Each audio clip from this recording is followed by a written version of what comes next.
Ang kasamaan ng tao. Ika-6 na kabanata. Hindi nagtagal, dumami ang mga tao sa mundo, at marami ang kabataan nilang babae. Nakita ng mga anak ng Diyos na ang mga babae ay magaganda, kaya pumili sila ng magiging asawa nila sa sinumang maibigan nila. Ngayon, sinabi ng Panginoon, hindi ko papayagang mabuhay ang tao ng matagal, dahil sila'y tao lamang. Kaya mula ngayon, ang tao ay mabubuhay ng hindi hihigit sa 120 taon. Nang panahong iyon, at kahit nitong huli, may mga kilalang tao sa mundo na mula sa lahi ng mga anak ng Diyos na nagsipag-asawa ng magagandang babae. Sila'y makapangyarihan at kilalang tao noong unang panahon. Nang makita ng Panginoon na ang ginagawa ng mga tao sa mundo ay puro kasamaan lang, at ang palagi nilang iniisip ay masama, nang hinayang siya kung bakit ginawa pa niya ang tao sa mundo. Labis ang kalungkutan niya, kaya sinabi niya, lilipulin ko ang lahat ng taong nilikha ko sa buong lupain, at lilipulin ko rin ang lahat ng hayop sa lupa, pati ang mga hayop na lumilipad, dahil nanghihinayang ako sa paglikha sa kanila. Pero may isang tao na nakapagbigay lugod sa Panginoon. Siya ay si Noe. Si Noe. Ito ang salaysay tungkol sa pamilya ni Noe. Si Noe ay makadiyos. Siya lang ang namumuhay na matuwid sa kapanahunan niya, at malapit ang kanyang relasyon sa Diyos. May 3 siyang anak na lalaki na sina Shem, Ham, at Japhet. Napakasama na ng mga tao sa paningin ng Diyos, at ang kanilang kasamaan ay laganap na sa mundo. Nakita ng Diyos na lubhang masama ang mga tao sa mundo, dahil ang ginagawa nila ay puro kasamaan. Kaya sinabi niya kay Noe, lilipulin ko ang lahat ng tao. Dahil sa kanila lumaganap ang kasamaan sa mundo, lilipulin ko sila kasama ng mundo. Kaya ikaw, Noe, gumawa ka ng barko mula sa matibay na kahoy, at gawan mo ito ng mga kwarto. Pagkatapos pahiran mo ng alkitran ang loob at labas ng barko.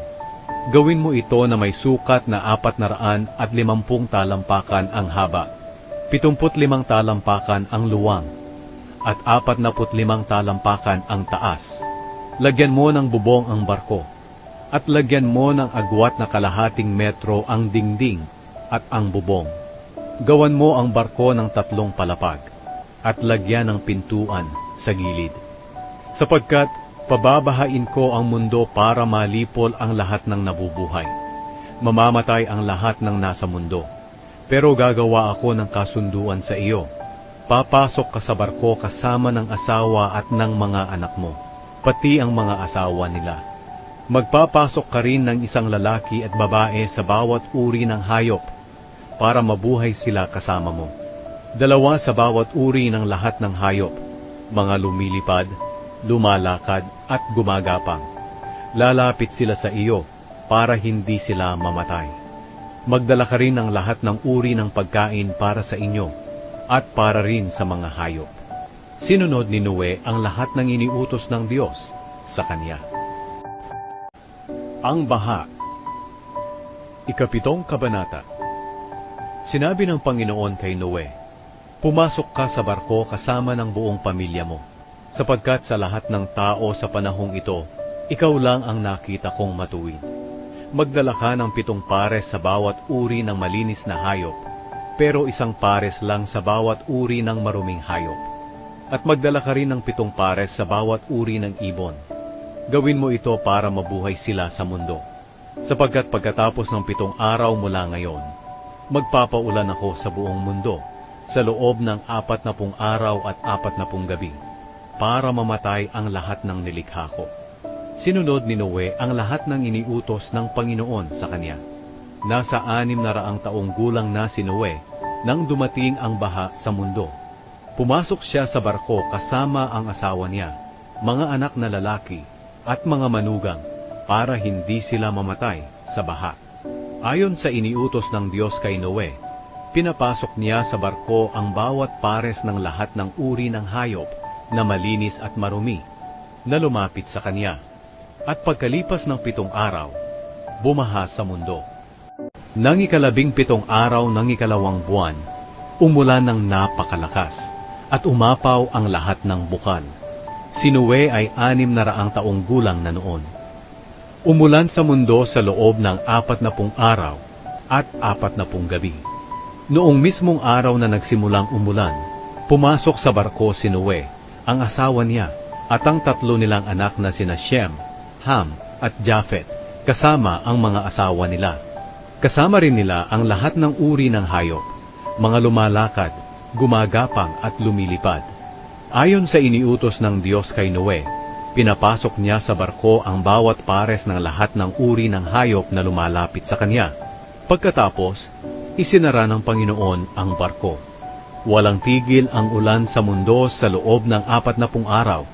Tumaas ang tubig hanggang sa lumutang ang barko.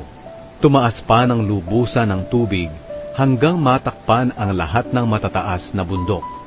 At hanggang umabot sa mga 7 metro ang taas ng tubig mula sa tuktok ng pinakamataas na bundok. Nang 17 araw ng 2 buwan, umulan ng napakalakas at umapaw ang lahat ng bukal. Si Noe ay 600 taong gulang na noon. Umulan sa mundo sa loob ng 40 araw at 40 gabi. Noong mismong araw na nagsimulang umulan, pumasok sa barko si Noe, ang asawa niya, at ang 3 nilang anak na sina Shem, Ham at Japhet, kasama ang mga asawa nila.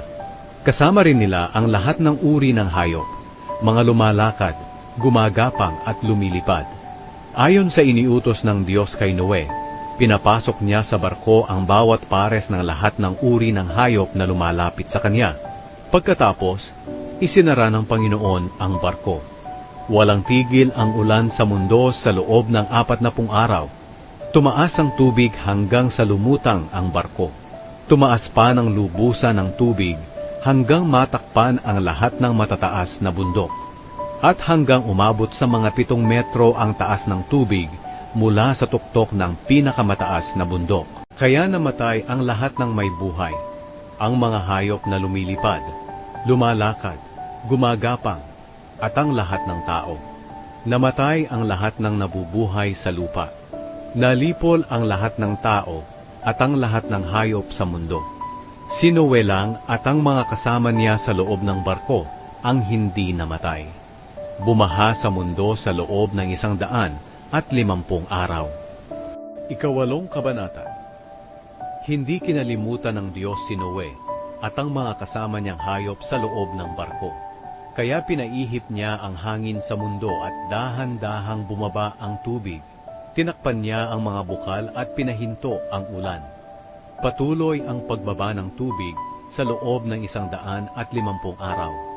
At nang 17 araw ng 7 buwan, sumadsad ang barko sa bundok ng Ararat.